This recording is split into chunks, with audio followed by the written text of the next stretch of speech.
Comment ça va l'équipe? Aujourd'hui les amis, nouvelle vidéo. On va parler d'un sujet qu'on aime bien ou pas, le bac de français. Avant ça, vous aimez bien ou pas ma nouvelle coupe les gars? Parce que franchement, moi j'aime bien, mettez une note sur 10 dans les commentaires. Et restez jusqu'à la fin, parce qu'à la fin de cette vidéo, j'aurai une petite annonce à vous faire, assez sympa et tout, donc préparez-vous. Et si c'est toujours pas encore fait aussi, n'hésite pas à t'abonner en activant la cloche des notifications pour ne rater aucune des prochaines vidéos que je sortirai. C'est gratuit, c'est rapide et ça fait extrêmement plaisir. On vise les 10 000 abonnés avant 2026. Je sais que vous en êtes capables. Et sur ce, on commence. Le bac de français, les amis, je ne sais pas si vous le savez, mais moi je suis en classe de première en fin d'année. Donc là on est actuellement le 4 juin. Je crois. Et je vais passer le bac de français, l'écrit du bac de français dans un peu plus d'une semaine, le vendredi 13. Alors déjà, est-ce qu'on en parle de la date de cette épreuve? Vendredi 13. Il y en a, ils vont arriver en mode oui, non mais elle est pire en fait. Le vendredi 13, ça peut porter chance. Ferme-la. Ferme-la. Les gars, vendredi 13, pour moi, il n'y a rien de pire. Vendredi 13, c'est chat noir et tu passes sous une échelle, tu ouvres le parapluie à l'intérieur, je sais pas, mais tu fais, non, il n'y a pas de vendredi 13 qui tient pour moi là les gars. Franchement, avoir l'épreuve écrite le vendredi 13, bon, je sais, hein, c'est que des mythes, c'est des choses qu'on dit comme ça, la chance, pas de chance, etc. Vous y croyez pas? Bon, ça, je vais pas vous mentir, j'y crois pas trop, mais en vrai, c'est un peu marrant, tu vois, de se dire, tiens, vendredi 13 et tout, bah, ça peut porter chance, ça peut porter malchance. C'est un peu le yin et le yang, c'est un peu tout ou rien, on sait pas. Ça arrive, ça part, on sait pas si ça va être bien ou pas. Mais bon, du coup l'équipe, le bac de français, qu'est-ce que c'est? C'est une épreuve du baccalauréat, du coup du bac, qu'on passe en classe de première générale, je crois c'est seulement générale. Je sais pas si les technologiques ils le passent, mais je sais qu'en général on le passe du coup, et en pro ils le passent pas.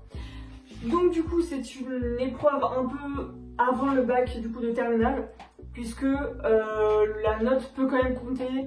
Enfin je sais pas si ça compte vraiment, mais je sais que c'est quand même une épreuve au début, parce qu'à la fin, enfin l'année prochaine du coup, après cette épreuve du bac de français, on n'aura plus français l'année prochaine et ça sera la philo. C'est un autre sujet aussi à en parler, hein, la philo, on n'aime pas, on sait pas. Moi je sais pas du tout si je vais aimer, j'espère. Parce que si j'aime pas un an, ça va être long en philo.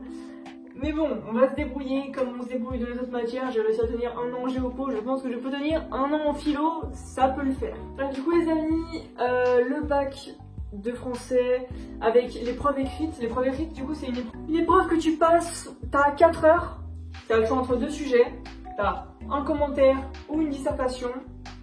Et cette dissertation c'est 15 fois plus simple, donc arrêtez de vouloir prendre le commentaire s'il vous plaît les gars, arrêtez. Après, si vous n'avez lu aucun des livres, des séquences, bien évidemment que ça vous sert à rien de prendre dissert si vous connaissez pas l'histoire. Et j'ai pas vraiment lu les livres. Mais c'est pas grave, parce qu'on fait des entraînements. Et les entraînements de la dissertation, ça fait, du coup, après la fin, tu fais plusieurs sujets, etc. Et à la fin, du coup, tu as plein d'idées, de plans, avec des sous-parties, les thèmes principaux et tout de l'œuvre. Donc à la fin, tu sais ce que tu peux mettre dans le vrai sujet qui tombera au bac. C'est-à-dire que, imaginons, tu tombes sur les cahiers de Douai. Nous c'est ça, en gros on a 4 œuvres, parce qu'on a 4 séquences, 4 œuvres pour du coup les 16 textes après pour l'oral, je vous en parlerai aussi après. 4 œuvres, la première séquence tout c'était On ne badine pas avec l'amour de Alfred de Musset, je crois que c'était ça. Deuxième, c'est la déclaration des droits de la femme et de la citoyenne de Olympe de Gouges. Troisième, les cahiers de Douai de Arthur Rimbaud. Et le dernier, c'était Manon Lescaut de l'abbé Prévost. Je crois que c'est ça. Bref, dans les 4, j'en ai lu 2. Voilà. Les autres, je ne les ai jamais lus. J'ai passé les bacs de français blanc, les bacs blancs, les dissertes blancs, du coup, j'ai choisi disserte. La DDFC, donc la déclaration des droits de la femme, là, j'ai eu 15,5. Je l'avais eu. Mais je connaissais pas forcément très bien les dissertes, j'ai appris le jour même. Allez, là... Pardon, pour ma famille, je crois qu'il y a ma famille en plus qui vont regarder la vidéo. Pardon, j'ai révisé, mais je connaissais pas super bien mes comment ça s'appelle, les citations. Parce qu'en fait, il faut prendre des citations dans le livre. Donc en fait, j'étais pas super forte pour retenir ça, mais en fait, je l'avais retenu vu qu'on avait cours de français avant. Bah, je savais qu'après, j'allais réussir à les retenir. Du coup, j'ai eu 15,5. Voilà, et pour le deuxième bac blanc, parce qu'on en a eu deux du coup, c'était sur du coup les cahiers de Douai et j'ai eu 14,5. Celui-là je l'avais pas lu.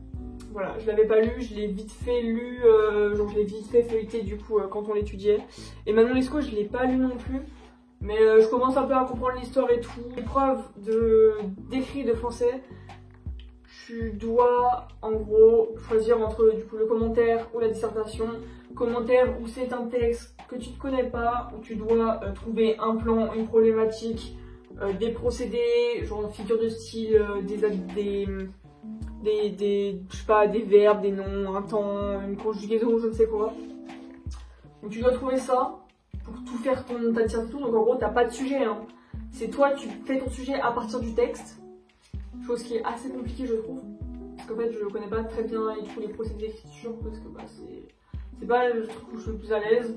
Et après t'as la disserte où c'est sur une œuvre que t'as travaillé, donc c'est une problématique sur une œuvre que t'as travaillé, donc dans une des quatre que t'as travaillé. Bah du coup t'as travaillé dessus, t'as fait des entraînements de disserte, tu connais des éléments que tu peux mettre dans des dissertes, donc qu'est-ce que tu fais? Tu réfléchis, tu fais travailler ton petit cerveau là, et après tu pioches. Par exemple, si on prend les cahiers de Douai, c'est un recueil de poèmes. Imaginons, je sais pas, que la problématique ce serait quelque chose en mode selon vous, genre en quoi, je sais pas, en quoi ce recueil de poèmes c'est, je sais pas, ça montre une écriture libre, etc. ou je ne sais quoi. Tu vas tout simplement parler, une écriture libre par exemple qui dénonce et tout des trucs. Tu peux par exemple mettre en gros 1 le fait que quand il a écrit tous ses poèmes, Rimbaud, il était assez libre, hein, il a fait par exemple des poèmes sous forme de romans, avec des chapitres et tout, par exemple des trucs sous forme de romans et tout, ou encore le fait qu'il est libre dans ses mots, dans ses sujets, etc., tout ce qu'il met, etc. Et il dénonce, parce qu'après il a parlé des poèmes qui critiquent la religion, etc., qui critiquent la politique, la société, tout, bref. Donc bon, je vous ai mis un truc, bon c'est à peu près vague hein, ce que je vous ai dit, mais c'est à peu près ça. Donc la dissertation pour moi c'est quelque chose qui est beaucoup plus simple, donc franchement les gars, venez pas me voir et me dire non mais le commentaire c'est plus simple, comment t'es libre avec ton sujet, tu choisis ce que tu veux, tu trouves tes procédés, tu fais ton plan comme à ta guise, c'est sûr tu peux avoir une bonne note. Les gars, une dissertation, t'as un sujet, t'as pas un texte, t'as pas des procédés à savoir ou autre, t'as juste l'œuvre, tu la connais, tu sais ce qui se passe, tu sais ce qui s'est passé, t'as travaillé dessus toute l'année, t'as travaillé sur des textes pour ton oral, donc tu connais l'histoire, tu sais les trucs clés et tout machin. T'as juste à trouver un élément qui répond à la problématique et tu le tournes, tu justifies, et tant que ta justification elle est tournée dans la réponse à la problématique, c'est fini pour toi. T'as une bonne note. Si par contre tu commences à t'amuser à faire un hors-sujet, à mettre des trucs, à faire des justifications, bâcler tout machin, ne pense même pas à avoir la moyenne. Sauf si t'es un bon correcteur vraiment sympa, mais bon. Voilà, c'est un peu les tips que j'ai pour vous, voilà. Moi c'est comme ça que je le ressens, c'est comme ça que je fais tous les trucs, mais voilà. Donc ça c'est pour l'écrit. 4 heures l'épreuve écrite. 4 heures. C'est normal de faire autant ou... En soi, 4 heures, c'est quand même long. Imaginez les tiers-temps, les dyslexiques, ceux qui ont besoin d'un PAP. Je sais pas combien de temps ça dure leur épreuve, mais je crois que ça dure peut-être 4h30, 5 heures. Pas tiers-temps, 4, divisé par 3, ça va faire, ouais, peut-être 4h45, je sais pas du tout, en vrai, je vous mets des trucs au pif, mais ça fait beaucoup. Voilà, on va pas se mentir, ça fait beaucoup.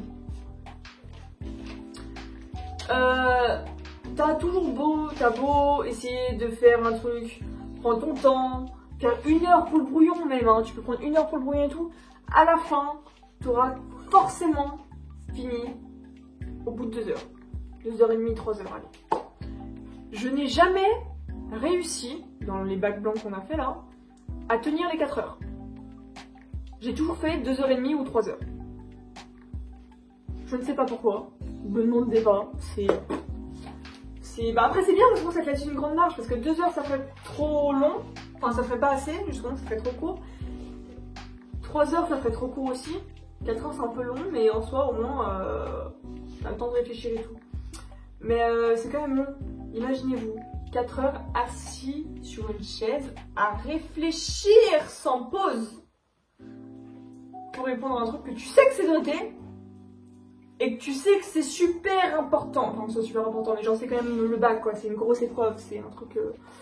Voilà. Mais on parle de l'écrit. Mais il y a pire que l'écrit, selon moi. L'oral de français. L'oral avec 16 textes à apprendre. 16 textes que tu as appris chez toi. Enfin, que tu as appris chez toi. Que tu as travaillé en classe. Que tu as justement fait une lecture analytique, donc toute une analyse avec intro, développement, conclusion, ouverture. Sur 4 séquences différentes. Donc 4 thèmes différents, le théâtre, la littérature d'idées, les poèmes et le roman. 4 textes, enfin 4 thèmes avec 4 œuvres différentes. Donc On ne banise pas avec l'amour, la Déclaration des droits de la femme, les Cahiers de Douai et Manon Lescaut. 4 textes où il y en a 3 par séquence, donc déjà 12 textes. Un texte par séquence qui a rien à voir avec les livres. C'est-à-dire que c'est totalement autre chose. Par exemple, pour le théâtre, ils ont pris Cyrano de Bergerac. Bon, Dieu merci, c'est un truc que je le connais par cœur. Vraiment, Cyrano de Bergerac, je le connais par cœur. Un discours de Emma Watson pour la littérature d'idées. Un poème, j'ai pas trop compris, ça parle, c'est vachement louche, hein, son poème. Un roman que je ne connais absolument pas. Je me dis qu'est-ce qu'il fout là, on sait pas trop. Et bon, ça fait 16 textes. Dites-vous les gars qu'il y a peut-être 1 an ou 2 de ça, 24 textes à apprendre pour nos aînés là, ceux qui sont déjà passés. 24, c'est énorme. C'est tout simplement énorme. Donc franchement, on va pas se plaindre, dans 16 textes, c'est énorme, c'est vraiment beaucoup, sachant qu'il y a toujours des textes qui sont très durs et qu'on n'arrive vraiment pas à apprendre. Et des textes qu'on a beaucoup de chance de tomber dessus du coup. Mais bon, moi l'oral blanc, j'ai eu 13 sur 20. Je crois que je devais avoir 14 quand j'ai recompté, mais tant pis, c'est pas grave. Je suis tombée sur un texte du théâtre, donc les plus simples selon moi. Donc en vrai ça va. Littérature d'idées ça peut aller, et le reste ça commence à devenir un peu dur. À part peut-être 2 poèmes. Et après le reste, ouais, c'est quand même dur, même si, vas-y, le roman, il y en a peut-être 1 ou 2 qui peuvent être assez simples. Mais il faut les savoir quand il faut les apprendre. Donc du coup, l'équipe, comment se passe l'oral? Tu vas débarquer dans un lycée que tu ne connais pas. Tu n'as jamais mis les pieds dans ce lycée. Bon, tu le connais peut-être de nom, parce que des fois, c'est souvent un lycée qui est à côté de chez toi, donc tu peux comprendre un peu ce que c'est, où c'est, tu vois. Mais tu ne connais pas le lycée, tu ne connais pas les profs, tu ne sais pas sur quel texte tu vas tomber, c'est au pif. C'est... ouais. Non mais why not hein les gars, why not? Ça veut dire que tu vas débarquer comme ça. Toc toc toc. Oui. Oui, je viens. Bah bonjour. Bonjour. Bon, sors tes affaires, assis-toi. Tu feras ce texte-là. Oui, merci. Putain de merde, je suis tombée sur la pierre. Je connais rien, absolument rien. Comment je vais faire? Allez, fais comme si tout allait bien. Merci. Ça, c'était un scénario d'une possibilité de tomber sur un prof con et sur le pire texte. Si vous voulez un petit schéma de si vous tombez sur le bon texte, d'autres athlètes, tu serais en mode wouhou, fiesta les gars. Il est tombé sur mon texte. L'oral, c'est pas la chose où je vais être le plus à l'aise, je vais pas vous mentir. J'ai un peu peur, c'est le truc qui me fait quand même le plus peur parce que bah, je suis assez mal à l'aise à l'oral. À part juste, bonne chance à tous, vraiment. Je sais que c'est compliqué pour tous, qu'il y en a beaucoup, on est beaucoup qui... On a révisé peut-être... On a quand même pas mal révisé, tu vois, et pendant l'année, mais peut-être pas... On s'y est peut-être pas pris forcément au bon moment ou de la bonne manière, donc on est un peu stressé et tout.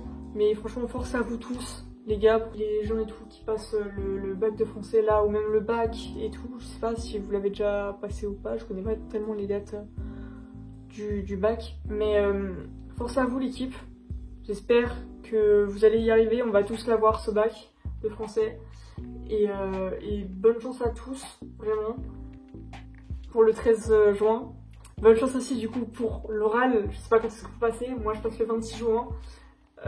Donc voilà, donc bonne chance à vous tous. Peut-être qu'on n'aura pas de mention, c'est pas grave, mon but c'est au moins de réussir à l'avoir parce que bah, je suis pas la meuf la plus littéraire qui existe. Pour ce que je voulais vous dire pour la fin de cette vidéo, c'était de vous préparer mentalement parce que la chaîne va pas forcément énormément changer, mais au niveau des concepts, ça va monter un peu de niveau.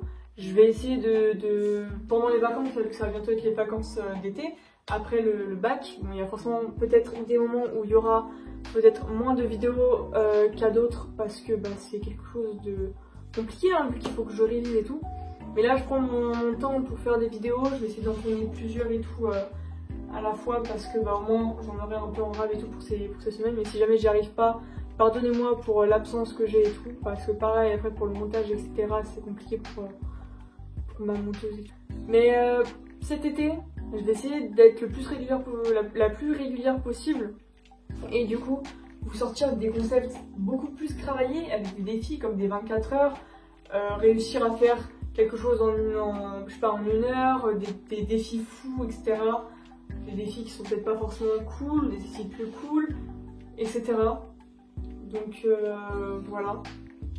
Peut-être, je dis bien peut-être, ce n'est pas sûr, des feats sur la chaîne.